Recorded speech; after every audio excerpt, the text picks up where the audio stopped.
আমাদের তো নেতার মঞ্চে বক্তৃতা একরকম, কাজ হইল আরেক রকম, ঠিক কিনা বলেন? কথা বলে আমরা পালাই না, মানুষ খোঁজার আগেই পাওয়া গেল না, ঠিক কিনা? আপনি আপনার নেতা নেত্রীকে জিজ্ঞেস করেন যে এইরকম কোরআন হাদিসের পক্ষে কথা বললে আপনাদের বিরুদ্ধে যায় কেন, তাদেরকে জিজ্ঞেস করেন।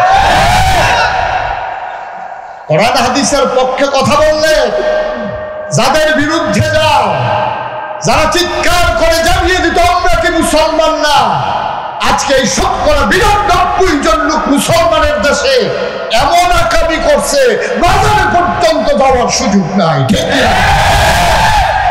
কাজগুলো করছেন কেন? কাজগুলো না করলে কেউ তো করে তারাই দেওয়া লাগে নাই, ইচ্ছা কইরাই। ভাই আপনি দৌড় দিচ্ছেন কে রে? কম দুঃখে দৌড়ি, ফাইলে কি আর আমার এমনি ছাড়বো? আপনার দুঃখে আপনি দৌড়েন, হুজুরের দুষ্টি। আপনি দৌড়াইতে কেউ কয় নাই, দৌড়ানো দেয় নাই, আপনি দেয় না। ১৫ বছর দৌড়ানির উপরে রাখছেন, এই দৌড়ানির উপরে তারা ছিল, আর আপনার না। এটাকে আমাদের দোষ? এটাকে ওলামায়ে কেরামের দোষ? আপনারা মঞ্চে ওঠার আগেই স্লিপ ধরাই দিতেন, হুজুর রাজনীতির কোনো ওয়াজ নাই। আমি বলি ওটা আলোচনাটাই হচ্ছে রাজনীতি, ওটা কোরআনটাই হচ্ছে রাজনীতি। এতদিন আমরা বলতে পারি নাই, বলতে দেওয়া হয় নাই, তারপরে আমরা থামি নাই, ঠিক না? আমার ওয়াজের যারা শ্রোতা তারা জানেন আমি কখনোই কোনো রেস্ট্রিকশন দিয়ে কথা বলি না। আমি আমার মতো করে কথা বলি, যার মন চায় শুনবে, যার মন না চায় চলে যাবে। আমি আপনার খুশির জন্য আল্লাহর কাছে আসামি হইতে পারবো সহজ। আপনি খুশি হবেন না বেজার হবেন, এতে আমার কিছু আসে যায় না। ৮০০ কোটি মানুষ এই পৃথিবীতে এখন আছে, ২০০ কোটি মুসলমান আছে। সবাইরে খুশি করার মতো ক্ষমতা আমার নাই, সবাইরে খুশি করার মতো আমার নাই। আমি এক জায়গায় গিয়ে দেখছি আল্লাহরে গালাগালি করতে আছে, আল্লাহরে গালাগালি করতেছে। আর আমি তো লাগাইছি বিশ্বাস মুস্তাক ফয়েজিয়া না, আমার যে সবাই পক্ষে থাকবে আমি আশাও করি না। আর যেই দিন দেখবো সবাই আমার পক্ষে, দেখে আমার তো লক্ষ্য মোটেও কোনো সুবিধার লক্ষ্য, ঠিক কিনা বলে? স্বাভাবিক, আল্লাহরেও গালাগালি করে মানুষ সুবিধা না হইলে। ধান সিদ্ধ করছে, রোদ উঠে না, খালি বৃষ্টি বেরিয়েছে, কি ফোতানটা আল্লাহরে ফোতাইছে, আল্লাহ কেন এখনো আছে। আমার দেশের ছেলেরা মেয়েরা যারই ফ্যাশন মনে করো, যাকে আইডল মনে করো, তারা মনে করে ইন্ডিয়ার যারা নায়ক নায়িকা, ব্রাজিলের যারা খেলোয়াড়, আর্জেন্টিনার যারা খেলোয়াড়, তারা চুল কাটে কেমনে? হাতে এই মোবাইলের ভিতরে হাতার চুল কাটার ছবি লইয়া সেলুনে দিয়ে উঠছে। সেলুনের হাতে বাইরে কিনা কয় এইটার মতো চুল কাটবা, এখান দিয়ে 2টা র্যাক দিবা। কয় কতক্ষণ আগে এটার তো মাত্র 2টা র্যাকে না, তো তারে আবার জিগাইছে হাতে ফারমানিয়ে রহ ও হুতো 2টা, কতক্ষণ আগে তারা 6টা র্যাক দিয়ে দিছিল। রেখের লাগে আমার কাছে আইবেন, আমি রেখে ভালো 6 র্যাক দিয়ে দিছি, আর আপনি 2 রেখে না। এখন মনে হইতেছে ব্রাজিলের ব্রাজিলের প্লেয়াররা, খেলোয়াড়রা হয়ে গেছে আমাদের ছেলেদের কাছে আইডল, তারা হয়ে গেছে আমাদের কাছে আদর্শ। আমার মেয়েরা ওই ইংলিশ আর কি বলে ভারতের চ্যানেলগুলো ঘুরে ঘুরে ফ্যাশন শোগুলো দেখে দেখে ওরা নায়িকারা কোন ধরনের জামা পরে, কোন ধরনের ফ্যাশন করে, এটা আমার দেশের মেয়েদের কাছে ফ্যাশনের জিনিস হয়ে গেছে। আমি এবছর আমার ওয়াজের বয়স হলো 33 বছর। আমি কোনো ময়দান মঞ্চে এত আলেম, আমার ডাইনে বামে সামনে পেছনে অসংখ্য আলেম এখানে বসে আছে। আমি প্রাউড ফিল করছি, আমি গর্ববোধ করছি এজন্যে যে ওলামায়ে কেরাম আজকে আমি তাদের চেহারার ভিতরে যে দ্যুতি দেখেছি, নূর দেখেছি, তাদের চেহারার ভিতরে যে হাসি দেখেছি, তাদের ভিতরে আমি যে আনন্দ দেখেছি, আমার মনে হয়েছে 15 বছর পরে মনে হয় তারা প্রথম করে আবার নতুন করে বুক ভরে নিঃশ্বাস নিয়েছে। এজন্যে আমি গর্বিত, আমি অভিভূত, আমি মুগ্ধ যে ওলামায়ে কেরাম এভাবে ছুটে ছুটে এসেছেন। আজকে মসজিদের মিম্বারগুলো উন্মুক্ত হয়ে গেছে, কোরআনের আলোচনা বলবে কোনো ইমামের জন্য আর কোনো চিন্তার দরকার নাই। আমরা দেখেছি গত 15 বছর ধরে কোরআনের কথা বলতে গিয়ে অনেক ওলামায়ে কেরামকে নাজেহাল হতে হয়েছে। তাদের মিম্বারগুলো ওই মসজিদের সভাপতি, সেক্রেটারি আর কমিটির কাছে তাদের ইমামতিটা যেন জিম্মি হয়েছিল। আজকে প্রাণ ভরে আমরা কথা বলবো, প্রাণ ভরে কথা শুনবো। আশা করি সেই কথাগুলোর মাঝে আমরা আমাদের হৃদয়ের খোরাক নিয়ে যাব ইনশাআল্লাহ। আল্লাহ যেন তৌফিক দান করে, সবাই পড়ে আমিন। বন্ধুগণ, আল্লাহ তাবারক ওয়া তাআলা কোরআনুল কারীমে বলেছেন, লা ইন শাকারতুম লা আযীদান্নাকুম। দুনিয়ার মানুষ আমাদেরকে বলতেছেন, সবাই শুনতেছেন। এই যে একটা ছেলে এরকম করতেছে, আপনি শুনেন। উনি কয় এত মানুষের কয়, আমারে কি আর কয়। সবাই আল্লাহ বলতেছেন, কি বলতেছেন? লা ইন শাকারতুম। মাইকটা ঠিক করেন, মাইকম্যান। এই কুয়া টুয়া যেন না দেয়, কুয়া দেওয়াইয়েন না। এত বড় একটা মাহফিলের আয়োজন, মাইকটা একবারে ক্লিয়ার করে, স্মুথ করে দেয়, যেন মানুষ যেন মজা করে শুনতে পারে।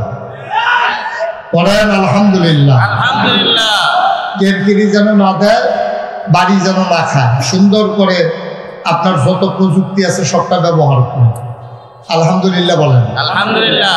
তো যে কথাটুকু বলছিলাম, যে আল্লাহ বলছেন লা ইন শাকারতুম লা আযীদান্নাকুম। আল্লাহ বলছেন তোমরা আমি তোমাদেরকে নিয়ামত বাড়াই দেব। কার কথা? আল্লাহর কথা। কার কথা? আল্লাহর কথা। মঞ্চে যারা আছেন সবাই ঘুরে বলবেন, কার কথা? আল্লাহর কথা। ওলামায়ে কেরাম তো সারা জীবন চুপ করে ছিলেন, কোনটা কইয়া কি দুষ পড়ে। আর যার দুষ নাই, যাইয়ে বড়রাইয়া কইতে থাকবে। কার কথা? আল্লাহর কথা। লা ইন শাকারতুম, তোমরা যদি শুকরিয়া আদায় করো, লা আযীদান্নাকুম, তাইলে আমি তোমাদেরকে নিয়ামত বাড়াই দেব। সুবহানাল্লাহ বলবেন না? সুবহানাল্লাহ। এই ওয়াদা কার? আল্লাহ। এই ওয়াদা কার? আল্লাহ। আল্লাহ যা বলেন তা করেন নাকি করেন না? করেন। আল্লাহ আমাদের মতো না। আমাদের তো নেতার মঞ্চে বক্তৃতা একরকম, কাজ হইল আরেক রকম। ঠিক কিনা বলেন? কথা বলে আমরা পালাই না, মানুষ খোঁজার আগেই পাওয়া গেল না। ঠিক কিনা? সুতরাং কথায় আর কাজের ভিতরে কি নাই? আল্লাহর কথায় কাজে মিল আছে না কি নাই? আল্লাহ তাবারক ওয়া তাআলা মানুষের খুশির জন্য বলেন না, তিনি তার ফান্ডামেন্টাল যে ডিসিশন এগুলো আল্লাহ জানিয়ে দেন। আল্লাহ বলে দিয়েছেন আমি নিয়ামত বাড়াই দেব, শর্ত হইল একটা, যদি তোমরা শুকরিয়া আদায় করো। সুবহানাল্লাহ বলবেন না? তাহলে শুকরিয়া আদায় করবো কার? আল্লাহ। জুড়ে বলেন কার? আল্লাহ। শুকরিয়া আদায় করবো কার? আমি দেখলাম আমার পরশু দিনও মাহফিল ছিল এক জায়গায়, ইন্ডিয়ান বর্ডারে। 11 বছর পরে আমি সেই জায়গায় যেতে পেরেছি। বাকি 11টা বছর অনেকবার উদ্যোগ নেওয়া হয়েছে, কিছু মানুষের জন্য আমি সেখানে যেতে পারিনি। মানুষ আমাকে জড়িয়ে ধরে কেঁদেছে, তারা প্রাণ উজাড় করে, তারা একেবারে খুশি মনে এই গরমের দিনে, আজকেও জনসমুদ্রে পরিণত হয়ে গেছে। ওই দিনও দেখলাম তারা যে প্যান্ডেল করেছে, আমি যাওয়ার আগে এই প্যান্ডেল শেষ। শেষ কি মানে ভেঙে গেছে, মানে পুরো ভরাট হয়ে গেছে। তা আমি যাওয়ার পরে যা কারবার হয়েছে, কয়েকজনে দেখছি লটকুনি খেয়ে রয়েছে বাসের ভিতরে দৌড়িয়া দেওয়া। আমি বলছি ভাই এত টেনশন করার দরকার নাই, ওয়াজ শেষ হইলে আমি কতক্ষণ দাঁড়ায়াম, আপনারা কতক্ষণ চাইয়া যাবেন, তারপরে অত টেনশনের দরকার নেই। আমিন কম। যেই কথাটুকু বলছিলাম, আজকে যারা মনে করেন আপনার বিরুদ্ধে কথা যাচ্ছে, তাইলে এটার জন্য কোনো আলেম দায়ী না, এটার জন্য কোনো ইমাম দায়ী না, এটার জন্য কোনো খতিব দায়ী না। যিনি মনে করেন আমার বিরুদ্ধে কথা বলছে, আপনি আপনার নেতা নেত্রীকে জিজ্ঞেস করেন যে এই রকম কোরআন হাদিসের পক্ষে কথা বললে আপনাদের বিরুদ্ধে যায় কেন, তাদেরকে জিজ্ঞেস করেন। কোরআন হাদিসের পক্ষে কথা বললে যাদের বিরুদ্ধে যাও, যারা চিৎকার করে জানিয়ে দিত আমরা কি মুসলমান না, আজকে এই 90% জন লোক মুসলমানের দেশে এমন আকামি করছে বাজারে পর্যন্ত যাওয়ার সুযোগ নাই। ঠিক না? কাজগুলো করছেন কেন? কাজগুলো না করলে কেউ তো করে তারাই দেওয়া লাগে নাই।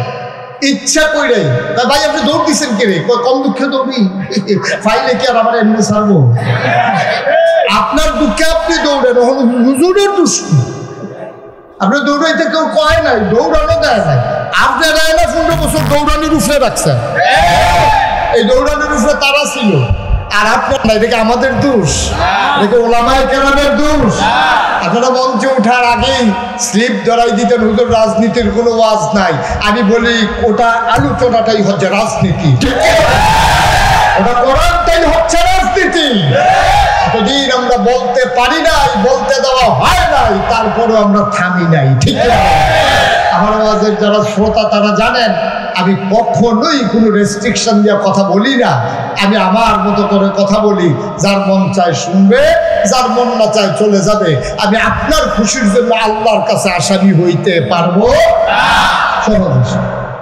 আপনি খুশি হবেন না বেজার হবেন এতে আমার কিছু আসে যায় না। 800 কোটি মানুষ এই পৃথিবীতে এখন আছে, 200 কোটি মুসলমান আছে। সবাইরে খুশি করার মতো ক্ষমতা আমার নেই, সবাইরে খুশি করার মতো আমার নাই। আমি এক জায়গায় গিয়ে দেখছি আল্লাহরে গালাগালি করতে আছে, আল্লাহরে গালাগালি করতেছে। আর আমি তো লাগাইছি বিশ্বাস মুস্তাক ফৈজিয়া না, আমার যে সবাই পক্ষে থাকবেন আমি আশাও করি না। আর যেই দিন দেখবো সবাই আমার পক্ষে, দেখে আমার তো লক্ষ্য মোটেও কোনো সুবিধার লক্ষ্য, ঠিক কিনা বলে? স্বাভাবিক। আল্লাহরেও গালাগালি করে মানুষ সুবিধা না হইলে। ধান সিদ্ধ করছে, রোদ উঠে না, খালি বৃষ্টি বেরিয়েছে। কি ফোতানটা আল্লাহরে ফোতাইছে, আল্লাহ দেখে না এখনো আছে। একটা ওয়াজে সবাই খুশি হবেন, বাচ্চাদেরকে একটু চুপ করাই দেন ওই দিক দিয়ে। একটা ওয়াজে সবাই খুশি হবেন এটা আশা করা যায় না। আমরা শুরু করি ইনশাআল্লাহ। ওয়া তাওফিকি, সবাই পড়েন আলহামদুলিল্লাহ। আলহামদুলিল্লাহ। তাহলে শুকরিয়া আদায় করলাম কার? আল্লাহ। করবো কার? আল্লাহ। পরে যাবো কার? আল্লাহ। রস নালাম প্রমাণ আছে নাকি নাই? প্রমাণ পেয়ে গেলাম না। ইন শাকারতুম লাযীদান্নাকুম। আল্লাহর শুকরিয়া আদায় করলে আল্লাহ নিয়ামত বাড়াই দেন। আল্লাহ যে আমাদেরকে মুক্ত আকাশ আর প্রাণ ভরে নিঃশ্বাস নেওয়ার সুযোগ করে দিলেন, এটা যে আমরা বেড়াগিরি না, শুকরিয়া। হ্যাঁ, আবার করেন আলহামদুলিল্লাহ। আবার করেন আলহামদুলিল্লাহ। 15 বছর ধরে যেই জগদ্দল পাথরটা আমাদেরকে চাপা দিয়ে রেখেছিল, পাথরটা এখন সরে গেছে। তাইলে আমরা কি করব? কি বলবো? আলহামদুলিল্লাহ। সবাই করেন কি বলবো? আলহামদুলিল্লাহ। করেন আলহামদুলিল্লাহ। বন্ধুগণ, যুগে যুগে এমনই হয়। আল্লাহ তাবারক ওয়া তাআলা কোরআনুল কারীমে মাত্র 500 আয়াত, কয়শো? কথা বলেন, কয়শো? 500 আয়াত রাখছেন হুকুমের আয়াত। নামাজ, রোজা, ইবাদত, বন্দিগি, সুদ, ঘুষ, মদ, চুরি, চামারি, জিনা, ব্যভিচার, এই রকম ব্যাপারে মাত্র 500 আয়াত আছে। কয়শো? এগুলা বলে আহকামুল কোরআন। এই 500 আয়াতকে বলে আহকামুল কোরআন, মানে কোরআনের বিধি বিধান সমূহ।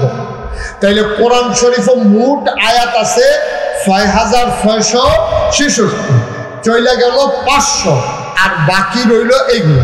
মারহাবা বলবেন না? 500 গেলে 6166, এই আয়াতগুলো বাকি রইল। আচ্ছা, এইগুলোতে কি আছে?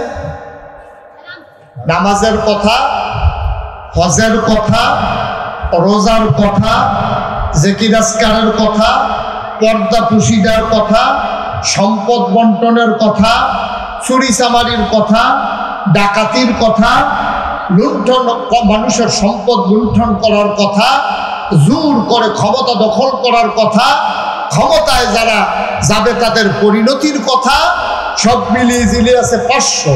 তাইলে 6166। বাকি আয়াতে কি আছে? বাকি আয়াতে আছে শিক্ষা। শিক্ষার ভিতরে এইটাই, যারা আল্লাহর নাফরমানি করেছে তাদের পরিণতি কি হয়েছে, এটাই হলো মূল শিক্ষা, ঠিক কিনা বলেন? এটা যুগে যুগে আল্লাহ তাবারক ওয়া তাআলা কোরআনুল কারীমে এই ব্যাপারে ওয়াজ করে দিয়েছেন। আর এই ক্ষেত্রে কোরআনের শিক্ষা নেওয়ার জন্য মৌলিক ফান্ডামেন্টাল একটা ডিসিশন আল্লাহ কোরআনে দিয়েছেন 21 পারায় সূরা আহজাবের প্রথম আয়াতে। আল্লাহ বলছেন ইয়া আইয়ুহান নবী, সুবহানাল্লাহ বলবেন না সবাই? কোরআনে ঢোকার আগে আমরা একটু এই শয়তান থেকে ফালাইছে যিনি রহমান যিনি রহিম তার নামে চলেন শুরু করি, সবাই পড়ি। আউযু বিল্লাহি মিনাশ শাইতানির রাজীম। বিসমিল্লাহির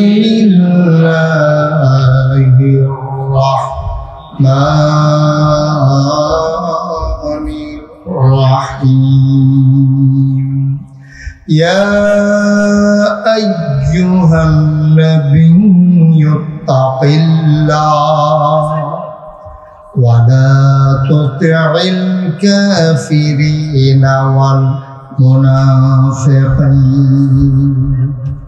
21 পারায় প্রথম সূরা, সূরার নাম সূরা আহজাব, 73টা আয়াত, 9টা রুকু।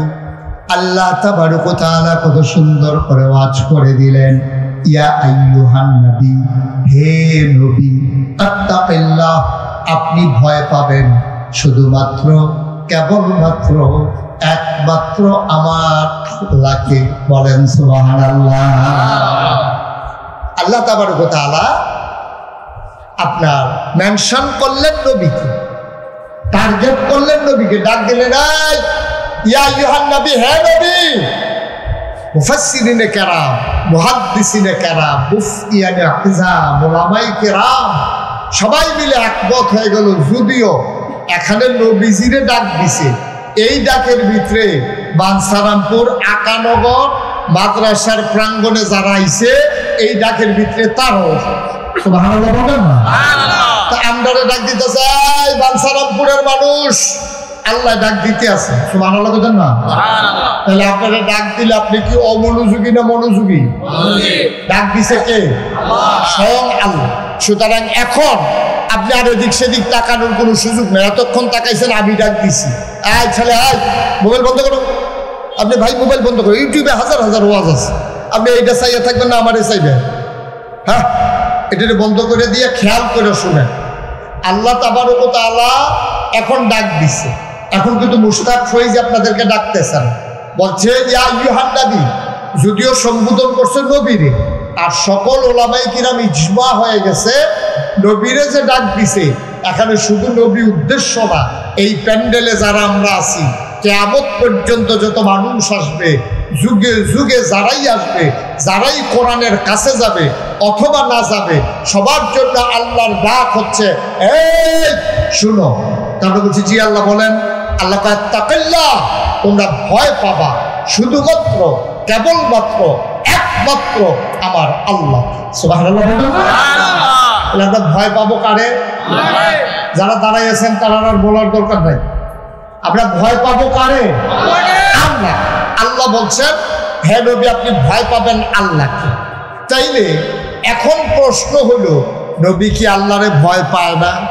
নবী তো নিজেই কোরআনের ধারক বাহক, তিনি হচ্ছেন শারে, তিনি শরীয়ত প্রণেতা, তিনি হচ্ছে উসওয়াতুন হাসানা, তিনি হচ্ছেন মডেল, তিনি হচ্ছেন আইডল, তিনি হচ্ছেন আইকন, তিনি হচ্ছেন আমাদের জন্য আদর্শ। পৃথিবীতে আমার দেশের ছেলেরা মেয়েরা যারই ফ্যাশন মনে করো, যাকে আইডল মনে করো, তারা মনে করে ইন্ডিয়ার যারা নায়ক নায়িকা, ব্রাজিলের যারা খেলোয়াড়, আর্জেন্টিনার যারা খেলোয়াড়, তারা চুল কাটে কেমনে?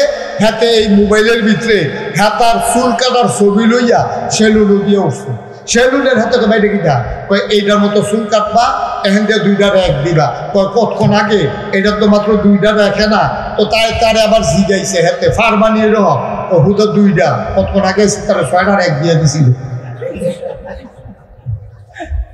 রেখের লাগে আমার কাছে আইবেন, আমি রেখে ভালো 6 র্যাক দিয়ে দিছি আর আপনি 2 রেখে না। এখন মনে হইতেছে ব্রাজিলের রোনাল্ডো, ব্রাজিলের প্লেয়াররা খেলোয়াড়রা হয়ে গেছে আমাদের ছেলেদের কাছে আইডল, তারা হয়ে গেছে আমাদের কাছে আদর্শ। আমার মেয়েরা ওই ইংলিশ আর কি বলে ভারতের চ্যানেলগুলো ঘুরে ঘুরে ফ্যাশন শোগুলো দেখে দেখে ওরা নায়িকারা কোন ধরনের জামা পরে, কোন ধরনের ফ্যাশন করে, এটা আমার দেশের মেয়েদের কাছে ফ্যাশনের জিনিস হয়ে গেছে। অথচ কোনো মুমিন মুসলমান তার এত বড় একজন ফ্যাশনেবল মানুষ, এত বড় একজন আদর্শ, যিনি নবী মুহাম্মদুর রাসূলুল্লাহ সাল্লাল্লাহু আলাইহি ওয়াসাল্লাম। কেমন আদর্শ তিনি! আপনি কি কিছু বুঝছেন? আপনি হাইটা গেলে আপনার লগে বিড়ির গন্ধ পাওয়া যায় আধা ঘন্টা। রাস্তাটা একটা আপনার কাছে মাছিও যায় না বিড়ির গন্ধ। আধা ঘন্টা আপনার হাইটা গেলে আমি মানে মাঝে মাঝে যে কত কারবার ঘটে, একবার একাই আমারই দেখে দৌড়ে আসসালামু আলাইকুম দাঁড়াইয়া 10 হাত দূরে দাঁড়াই রয়েছে। আমি এদিকে আসেন, এবার আইয়েন, আমি কাছে আইয়েন, একটু দূরের থেকে কি এর কথা কেমন আছেন, কাছে আইয়েন, এবার আইয়েন। রগের বেড়ায় কয় ডাক্তার লাভ নাই, আইতো না। আমি সমস্যা কি, আমি ডাকতে আসি, এবার আইতো না। এবারে আমার এদিকে দৌড় দিয়ে আইলো, এবার ওখানে আইতো না গিরে হুজুর বিড়ি টেনে আইছি। কারণ আপনি তো গন্ধ পাইয়া লাগবে, লেগে আমরা 10 হাত দূরে দাঁড়াই নিছি।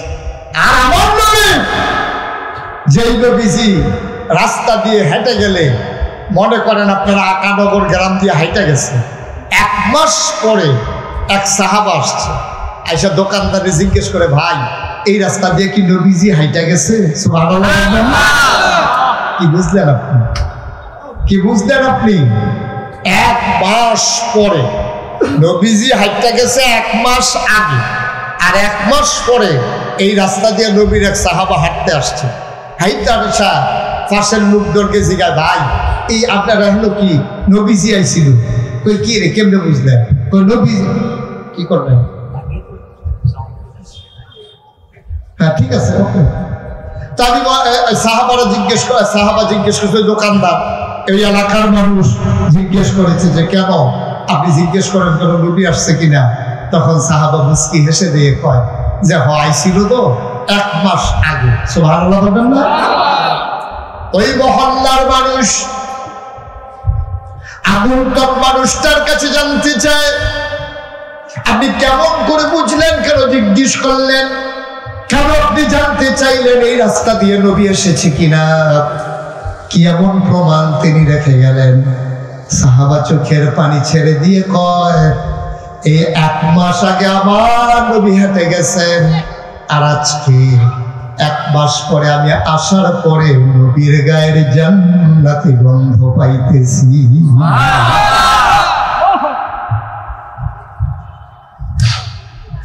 আমার একজন নবী, তোমার আমার নবী, এই নবীকে পাঠানোর পর আল্লাহ ঘোষণা দিয়ে দিলেন, লাকাদ কানা লাকুম ফি রাসূলিল্লাহি উসওয়াতুন হাসানাহ। এই নবী হইলেন তোমাদের জন্য মডেল, তিনি হইলেন আদর্শ, তিনি হইলেন নমুনা। মুসলমান, সরকার আসবে, সরকার যাবে, ক্ষমতার পালা বদল হবে, মুসলমান যদি কোরআনকে আঁকড়ে ধরে ধরতে না পারে, আর নবীর আদর্শে যদি নিজের জীবন সাজাইতে না পারে, সরকারের অদল বদল হবে, মানুষের সমাজের পরিবর্তন হবে না। ঠিক কিনা? আগে একতারা চান্দা তুলতো বাস স্ট্যান্ড, তখন আরেকতারা তুলবো, এর দূরে অসুবিধা কিনা? চান্দা তো ঠিকই আছে, আমার আছে বাড়তো ওভার, ঠিক কিনা? আগে তুলছে একতারা, তখন তুলবো আরেকতারা, তো লাভ হইল কি? তো সব দেশের কি উন্নয়ন হইল? কম। আগে ফিডা খাইছি একতারা, ওহন ফিডা খাইবেন আরেকতারা, তো হেডিয়ে দেব ফিডা তো হেডে, তো লাভ হইল কি? লাভ হবে তখনই, আজকের মাহফিল এমন একটা সময় আপনারা দিয়েছেন, এটা একটা লাভের মাহফিল, এটা একটা দিক নির্দেশনার মাহফিল, এটা আজকে জীবনকে পাল্টে দেওয়ার মাহফিল।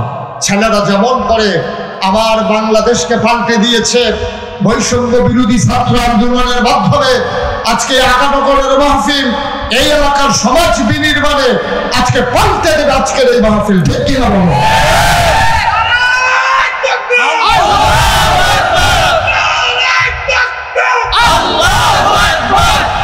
তাইলেই হবে মাহফিলের সার্থকতা।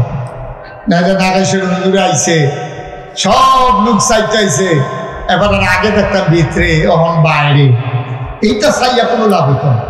আসল কাজ হলো ওই আল্লাহ তাবারক ওয়া তাআলা যে নবীজিরে কইছে, ইয়া আইয়ুহান নবী আত্তাকিল্লাহ, পুলিশ না, র‍্যাব না, গোয়েন্দা না, দলীয় ক্যাডার না, আইন প্রশাসন না, দোদক না, আমরা ভয় পাবো শুধুমাত্র কেবলমাত্র একমাত্র আমার আল্লাহকে। ঠিক কিনা বলেন? এর বাইরে আর কোনো ভয় নেই। বাঁচবেন কয় বছর? ওলামায়ে কেরামকে আমি বারবার বলেছি, এই বিপ্লবের পরে, দ্বিতীয় স্বাধীনতার পরে আমি ওলামায়ে কেরামদের বিভিন্ন কনফারেন্সে বারবার বলেছি, এতদিন বলেছেন যে সুযোগ নাই, কথা বলতে পারি না, আর আজকে সুযোগ পাওয়ার পরে যারা কথা বলবেন না, আল্লাহ তাদেরকে ছাড়বেন না। একেবারে স্পষ্ট করে কথা বলবেন, সাদাকে সাদা বলবেন, কালোকে কালো বলবেন, লালকে লাল বলবেন, সবুজকে সবুজ বলবেন। এটা কে কি কইলো, এতে কি আসে যায়, এতে আপনার দরকার নাই। এক এলাকাত মাহফিল বাদ গেলে আরেক এলাকাতে যাবেন। আমার ওদের কত এলাকাত বাদ গেছে, কত একটা মনে করছে, এটা কি কইলি তা? আমি তো কোনো উচিত কথা কইতাম গিয়েও না, আমি তো একটা নর্মাল কথা কইয়া যা 15 বছর ধরে এই এলাকায় যাইতাম পারি না।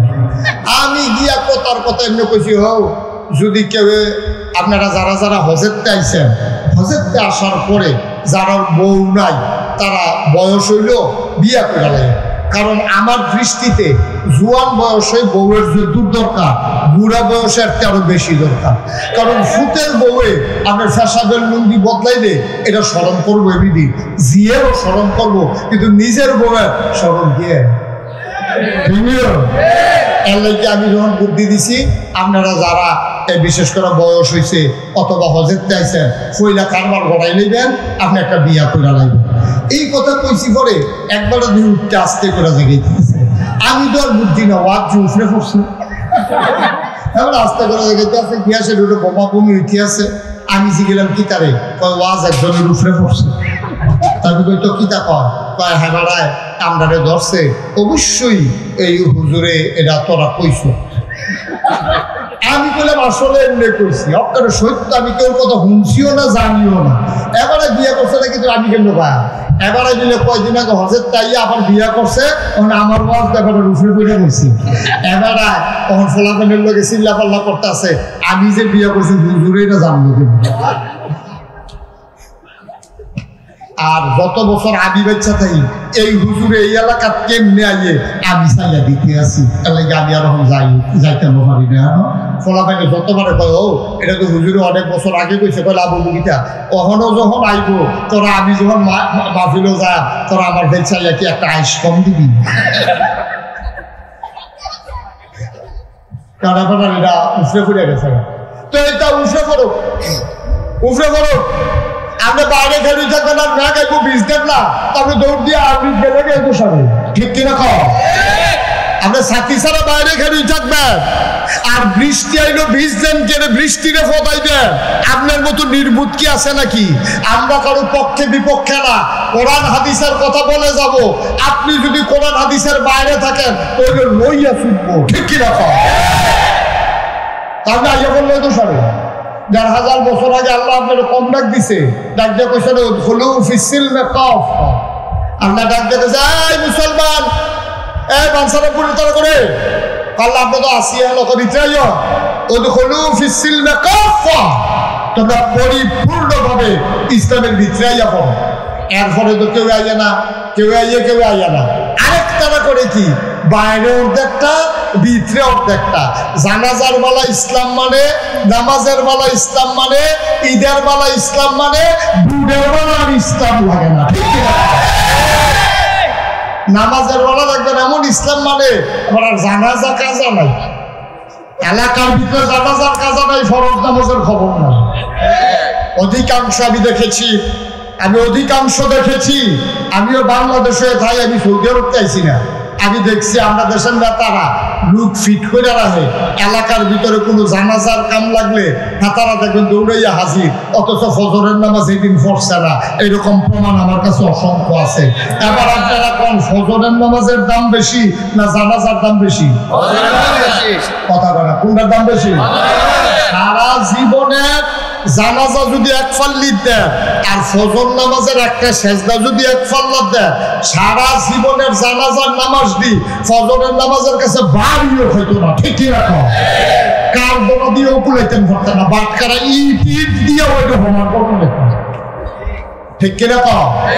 তাইলে আমার দেশের মানুষগুলো ফজরের নামাজের খবর নাই, জুহরের নামাজের খবর নাই, নেতায় জানাজার নামাজের লেগা পাগল, আসলে এটা সোয়াবের লেগা না, এটা বুটের লেগা। ঠিক কিনা কর? ঠিক কিনা কর? এটি কোনো আল্লাহর সোয়াবের আশায় নামাজ না। সোয়াবের আশায় যদি নামাজ পড়তো তো এটা এবার ফাঁস ওয়াক্ত ফরজ নামাজ আগে পড়লো, ফাললে জানাজা পড়লো, না ফাললে নাই। ঠিক কিনা কর? আর আপনার তারা বুঝে না কোনটা দিয়া কোনটা, কোনটা দিয়া কোনটা, এটা আপনার তারা বুঝে না। নোয়াখালী হুজুরে ওয়াজ করতে আইছে, হুজুর আইয়া ওয়াজ করতেছে, সিহুন সিহুন কথা কয়, মানুষ কয় এই হুজুরে তো সব জানি না, হুজুরের সিহুন বুদ্ধি ভালো। তো হুজুরে মাহফিলের ভিতরে একজন জিজ্ঞাসা, হুজুর আপনি যেমনি জানাজা লইয়া ফরজ নামাজ লইয়া যেমনি ওয়াজ করতে আছে, আমরা কি আর লেগে জানাজা ফরজ নাই? হুজুরে তাও আমি তো না করছি না, তো জানাজা পড়বেন, তবে জানাজা না পড়লে এত গুনাহ হইতো না, যদি সমাজের তারা পড়ে আপনি উদ্ধার হয়ে যাবেন, পড়লে সওয়াব পাইবেন। এই গ্রামের যদি 50 জনে পড়ে 5000 লোক থাকলে তারা আর গুনাহগার হইতো না। আর ফরজ নামাজ মায়ে পড়লে বাপের সারতো না, বাহে পড়লে মার সারতো না, ফুতে পড়লে আব্বাল সারতো না, জিয়ে পড়লে মার সারতো না, ফির সাহেবে পড়লে কত তারেক ফেল বাইরে জিনিতে আছে কই হতো বিপদে পড়লাম। ওখানে আমরা দেশে ফির সাহেবে পড়লে মুড়িদের নামাজ লাগে না, এরপরে ফির সাহেবে পড়লে না মুড়িদের লাগে না, আবার এইরকম আছে ফির সাহেবেরও লাগে না মুড়িদেরও লাগে না। আছে কি রে? ওয়াজ কি সব উঠে পড়তে আছে? ওখানে কেডা কইছিল আমারে আনতি যাকে সারা করে ছুটে যাবো করে নমুনা কাটা বলছে। তো সেইটা আগে কইয়া লই, ওই জানাজারটা ফরজ এটা কইলি তুমি আগে মার হাবা পাওয়া। তো হুজুরে যখন জিজ্ঞাসে কথা মনে আছে নিও যে হুজুর আপনি যেমনি জানাজার ফরজ বুঝাইতে আছে, তা আমরা কিন্তু জানাজা তার মানুষ হইতো না। তো হুজুর কাউ আমি কি না করছিনি, তবে ফরজটা ঠিক রাখতেন, ফজর নামাজটা পড়িয়া জানাজা পড়েন, জুহরটা পড়িয়া জানাজা পড়েন, আমি তো না করছি না জানাজার লেগা। একবার ফালতু উঠা হইলো আপনি জানাজাটা যেমনি হালকা মনে করতে আছেন, এটা কি বেশি হালকা? মানে এটা মোটামুটি আছে, চলতে আছে। এবার হুজুরে জিজ্ঞাসা, হুজুর কয়টা এরকম মনে করেন নফল মুস্তাহাব, তারপরে এই যে ফরজে কিফায়া কইলেন, এটি কয়টা একখানো মিলাইলে আমরা ফরজের নামাজ একটা মিল করতাম ফারাম, এটা হুজুর বুঝাইয়া কইয়া যান, ফজরের নামাজ ছুটলেও হেডি দিয়া যেন সমান সমান করতাম ফারাম। হুজুর সারা জীবন ওয়াজ করলাম, এইরকম প্রশ্ন ধরুন ছিলাম না। ওই এই হুজুর মতো রুগনাথ ফললে এইটা হয়, বিজাত ফললে এইটা হয়, আরেকটু উঠতে পারে ফেহে বানিয়ে ফললে কি হয়? হুজুরে তো এটা বলছে এইরকম, হুজুর আপনি যে কইলেন ফরজের অনেক দাম, তো শক্তি মিলেও কি একটা ফরজ করতাম পারতাম না? হুজুরে কয় শোনেন, ভালো কথা মনে করছেন, আপনাদের এদিকে সুপারি গাছ আছে? কয় হ আছে তো। আচ্ছা এবার আপনার আমি জিগাই নারিকেল গাছ আছে নি? কয় হ আছে। তো আপনারা যে জিগাইলেন কয়টা সুন্নত মিলাইলে, কয়টা নফল মিলাইলে একটা ফরজ হয়, তাহলে আপনারা কন কয়টা সুপারি গাছ মিলাইলে একটা নারকেল গাছ? 1 কোটি সুপারি গাছ মিলাইলে একটা নারিকেল গাছ যেমন বানানো যাবে না, সারা জীবনের নফল গুলা মিলাইলে একটা ফরজ বানানো যাবে না, যাবে না, যাবে না। ঠিক কিনা? মুসলমান মন দিয়ে শুনো, আল্লাহ তাবারক ওয়া তাআলা সুন্দর করে ডাকে যখন নবীকে বললেন, এই নবীর ডাকের আওতায় আমরা পড়ে গেলাম। আল্লাহ বলেন আত্তাকিল্লাহ, ও নবী আপনি ভয় পাবেন আল্লাহকে, শুধুমাত্র কেবলমাত্র একমাত্র আল্লাহকে। ওয়ালা তুতিল কাফিরিনা ওয়াল মুনাফিকিন, কাফের আর মুনাফিকদের কখনো অনুকরণ করা যাবে না, যাবে না, যাবে না। বলেন সুবহানাল্লাহ। এই কথা আমি মুশতাক ফয়জিন্না, এই কথা স্বয়ং সুবহানাল্লাহ বলবেন না? জোরে বলবেন না সুবহানাল্লাহ? বন্ধুরা আমার, ভাইরা আমার আল্লাহ রাব্বুল আলামিন এই ভয়ের কথাটা যখন বলে দিলেন, এই ভয়েরাও তা আমরা পড়ে গেলাম। এখন আমাদের অন্তরে আর কারো ভয় রাখা যাবে না, অন্তরে ভয় থাকবে শুধুমাত্র কেবলমাত্র একমাত্র আমার আল্লাহ রাব্বুল আলামিন। আল্লাহ ছাড়া মুমিন মুসলমানের অন্তরে আর কারো ভয় থাকতে পারে না। এই জন্যই বলছিলাম আমরা তো এমন একজন নবী পাইছি যেই নবী হলেন আমাদের জন্য উসওয়াতুন হাসানা। তিনি হচ্ছেন মডেল, তিনি হচ্ছেন আদর্শ, তিনি হচ্ছেন নমুনা। এবার আপনাদেরকে বলি, নবীর মাথায় ওনার চুল মুবারক ছিল নাকি ছিল না? কথা বলেন, বুঝা শুনে বলেন। নবীর মাথায় চুল ছিল নি? ও কথা বলে, চুল ছিল নি? উনি পাঞ্জাবি গায়ে দিছেনি? ওনার দাড়ি ছিল কিনা? তাইলে ওনার দাড়ি মুবারক ছিল, ওনার চুল মুবারক ছিল, ওনার পাঞ্জাবি গায়ে ছিল, ওনার পরনের লুঙ্গি ছিল, উনি হাসতেন, ওনার দাঁত ছিল, উনি কথা বলতেন, ওনার জিহ্বা ছিল, ওনার সব কিছু ছিল, উনি সব করে করে দেখাইছেন। এমন একটা কাজ নাই উনি যেটা কইরা দেখায় নাই। তাইলে এইরকম একজন নবী আমাদের সামনে থাকার পরে আমরা চুল কাটতে গিয়া যখন ব্রাজিলের খেলোয়াড়ের ওই ফ্যাশনেবল চুলের ভিডিও লইয়া এই দিয়ে সেই আমাদের সেলুনের নাফিকরে দেখায়, তখন ওই মুসলমানের জন্য আমার নবী থাকার পরে ওই ব্রাজিলের খেলোয়াড় ওই আমার দেশের যুবকের জন্য আইডল মডেল হতে পারে না, ঠিক না? আমার দেশের মুসলমান আমরা যারা ৯৯% লোক মুসলমান, আমাদের আদর্শ হচ্ছে নবীজি। আমাদের উনি যেমনি চুল কাটছে আমরা এমনি চুল কাটবো, উনি যেমনি দাঁড়িয়ে রাখছে আমরা এমনি দাঁড়িয়ে রাখবো, উনি যেভাবে পাঞ্জাবি গায়ে দিছে আমরা এভাবে পাঞ্জাবি গায়ে দেবো, উনি যেমনি টুপি পরছে আমরা এমনি টুপি পরবো। উনি গোল টুপি পরছে না লম্বা টুপি পরছে, উনি কি সিলাই ছাড়া পরছে না সিলাই করুন্ডা পরছে, উনি কি ফাঁস করলি পরছে না এক বেলা দৌড়া পরছে, উনি কি কাজ করুন্ডা পরছে না কাজ ছাড়া করে পরছে, এইটা নিয়ে আপনার বিভেদের, এইটা নিয়ে আপনার আলোচনা, এইটা নিয়ে আপনার কথা বলার কোনো দরকার নাই, ঠিক কিনা বলেন? কথাটা ঠিক কিনা? তখন উনি গুস্ত দেওয়া তরকারি রুটি খাইছে। নবীজি গুস্ত পছন্দ করতেন, গুস্ত দিয়ে রুটি খাইছে। আচ্ছা কি দিকেছেন পারে, এটা কি গরুর গুস্ত না ভেড়ার গুস্ত না ছাগলের গুস্ত, এইটা বলতে পারেন। আপনি যদি আবার এটা যান উনি গুস্ত কি দিয়ে রাখতো, কি কি মশলা দিছে, এগুলো আপনার দরকার নাই। উনি গুস্ত পছন্দ করতো, আপনিও গুস্ত পছন্দ করেন। উনি টুপি পরতো, আপনিও টুপি পরেন।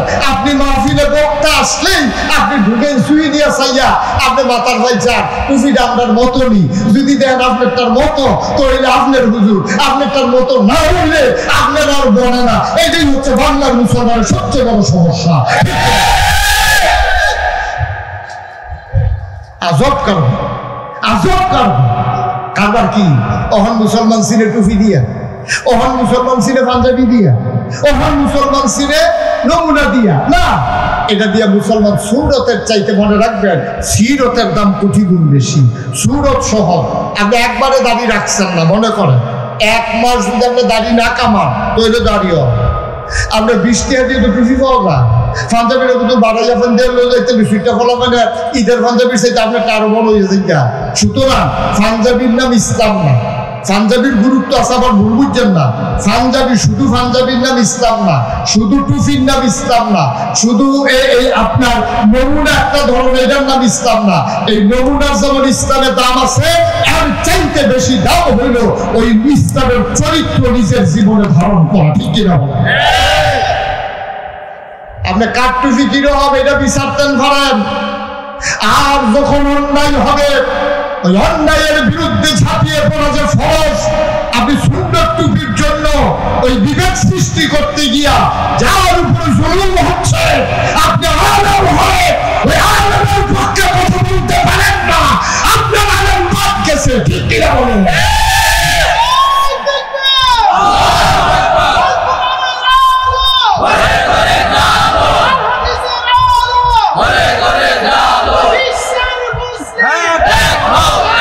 সবাই বলে আমিন।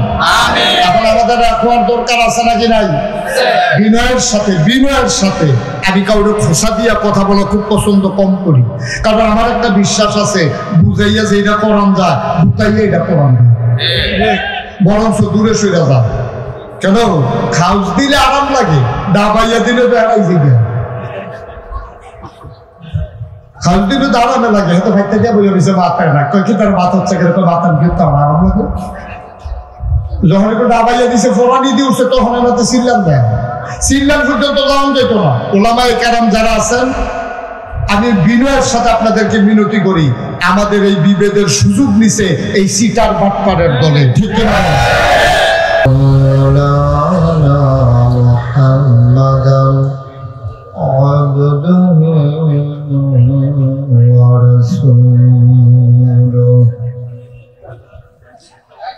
الذي أرسله بالحق بشيرا ونذيرا وداعيا إلى الله بإذنه وسراجا منيرا. قال الله تعالى في القرآن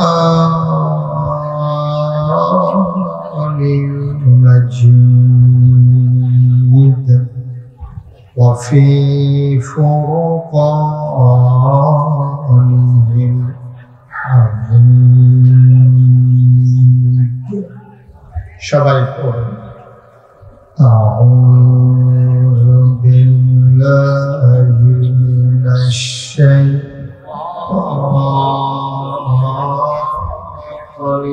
الرجيم.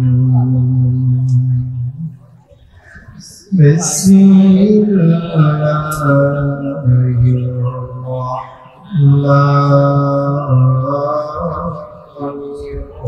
الرحيم. إن الله وملائكته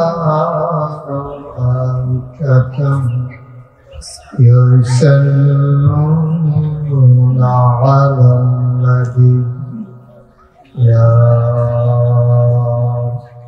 أيها الذين آمنوا صلوا عليه وسلموا تسليما. اللهم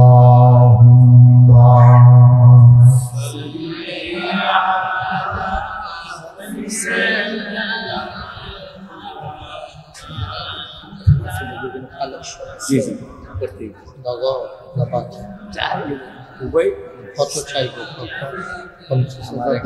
আমার এখন বাউন্ডারি প্লাস 50,000 টাকা আছে। 1 লাখ দিন আছে। জোরে সুরে মহাব্বতের সাথে গলা ছেড়ে দিয়ে পড়ুন আল্লাহুম্মা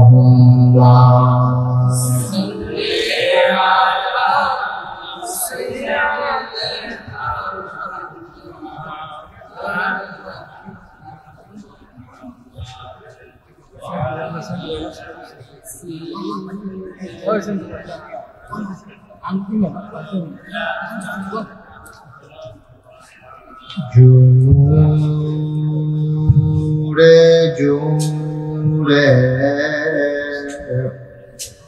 পড়ুন জবান বন্ধ রেখো না।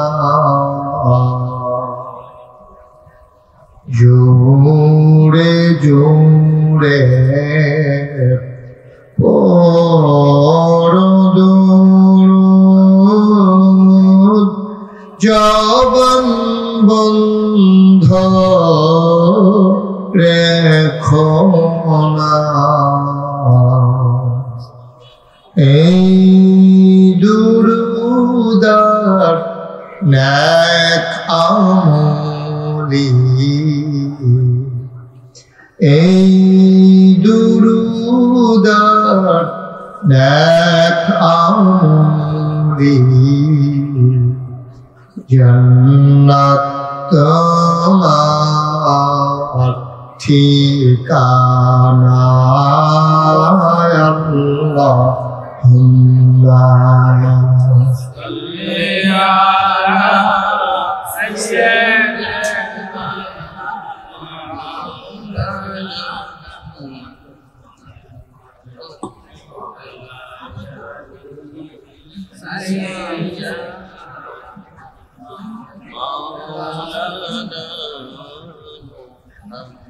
যেখানেই থাকো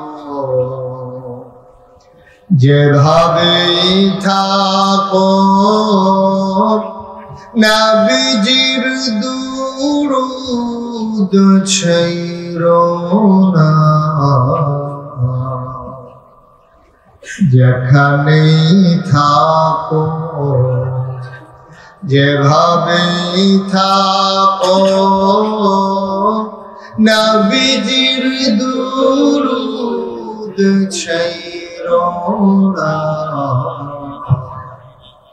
নবীজির দুরূদ না ছাড়িলে নবীজির দুরূদ না ছাড়িলে নবীজি তোমায় ছাড়বে না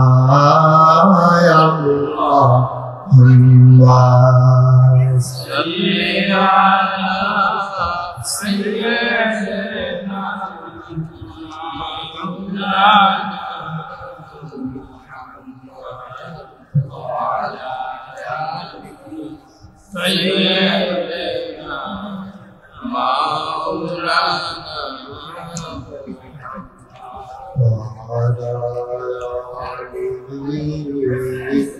سيدنا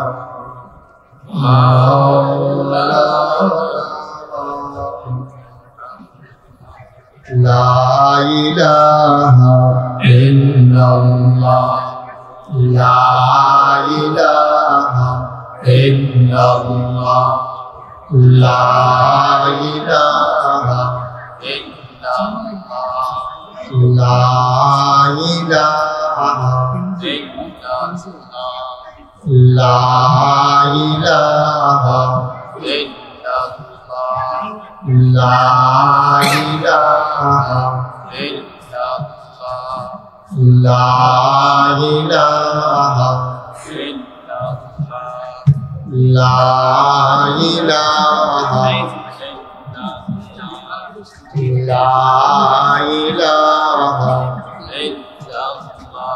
لا إله إلا الله لا إله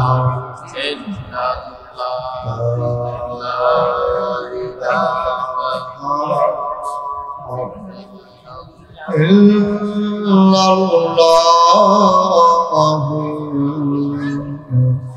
محمد رسول الله صلى الله عليه وسلم اللهم صل وسلم وبارك عليه সবাই পড়ি আলহামদুলিল্লাহ আলহামদুলিল্লাহ জোরে আলহামদুলিল্লাহ আর জোরে আলহামদুলিল্লাহ আল্লাহ তাবারক ওয়া তাআলার দরবারে আমরা লাখ কোটি শুকরিয়া জ্ঞাপন করছি যিনি আমাদেরকে ঐতিহ্যবাহী ঐতিহ্যধন্য 51 উত্তরপাড়া ব্রাহ্মসারামপুর ব্রাহ্মণবাড়িয়া রিয়াজুল জান্নাহ প্রি ক্যাডেট মাদ্রাসা ও ইয়াতিমখানার নির্মাণ কাজ শুভ উদ্বোধন উপলক্ষে আজ 30 আগস্ট রোজ জুমাবার বরকতময় দিন শেষে অন্ধকারের চাদর যখন পৃথিবী ঢেকে দিয়েছে, জানান দিয়েছে রাত হয়ে গেছে। গতকালও আকাশে ছিল মেঘের ঘন ঘটা, শেষ রাত অবধি বৃষ্টির রিমঝিম বরিসন্ধ্যা। বাংলাদেশের বিশাল একটা অঞ্চল যখন পানির নিচে নিমজ্জিত, আমরা যারা এখনো স্বাভাবিক অবস্থায় আছি, যিনি আমাদেরকে এমন এক অনুকূল আবহাওয়ায় মনোরম পরিবেশে দ্বীনের কিছু কথা শোনার জন্যে, দ্বীনের একটা মারকাজ, সে মারকাজের কাজের উদ্বোধন উপলক্ষে এবং বৈষম্য বিরোধী ছাত্র আন্দোলনের শহীদদের মাগফিরাত আমল আজকের এই মাহফিলে যিনি আমাদেরকে আসার বসার কিছু কথা শোনার সুযোগ করে দিলেন, হৃদয়ের সবটুকু আবেগ, উচ্ছ্বাস, ভালোবাসা, আকতি কাকতি মিনতি জমা করে মাবুদের শিখানো কালেমা দিয়ে চিৎকার করে সবাই পড়ি আলহামদুলিল্লাহ। জনাব সাহেবে সদর আজকের এই মাহফিলের জনাব সভাপতি মোহাম্মদ হাবিবুর রৌফ প্রধান, আজকের প্রধান অতিথি অবসরপ্রাপ্ত major M A Khalek PSC, সাবেক সংসদ সদস্য ব্রাহ্মণবাড়িয়া ৬। কথা বলেছেন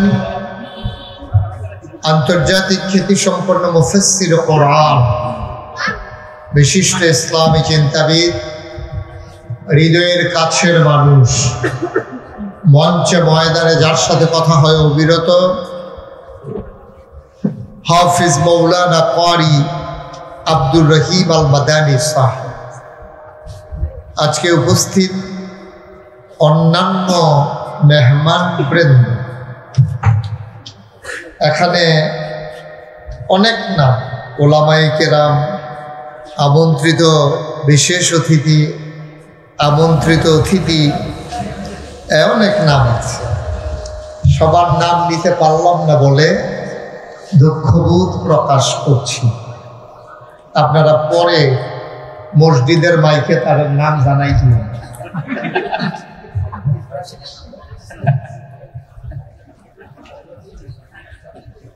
বন্ধুগণ, এই মাহফিলের এখন মাহফিলের পরিবেশ এবং মাহফিলের মেজাজ নাই।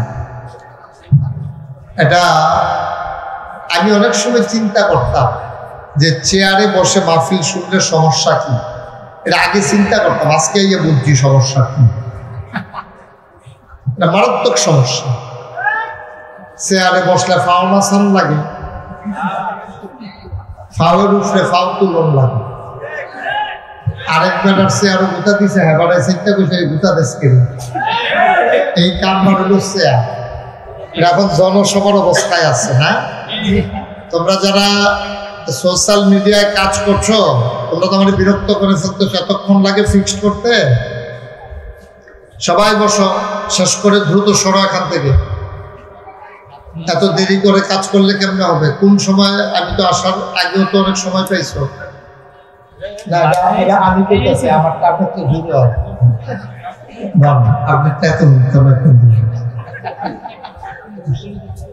এই লাইটটাতে একটা ফ্ল্যাশ লাইটটা বন্ধ করে দাও। এটা কার? এই মোবাইলের এদিকে স্ট্যান্ডে। আমাকে একটু পিন পতন নিস্তব্ধতায় কথা বলার সুযোগ করে দিতে হবে। সামনের কথা যেমন তেমন, ফিসের কথা সাংঘাতিক। এখানে দাঁড়াই থাকার কোনো দরকার নাই, নামেন।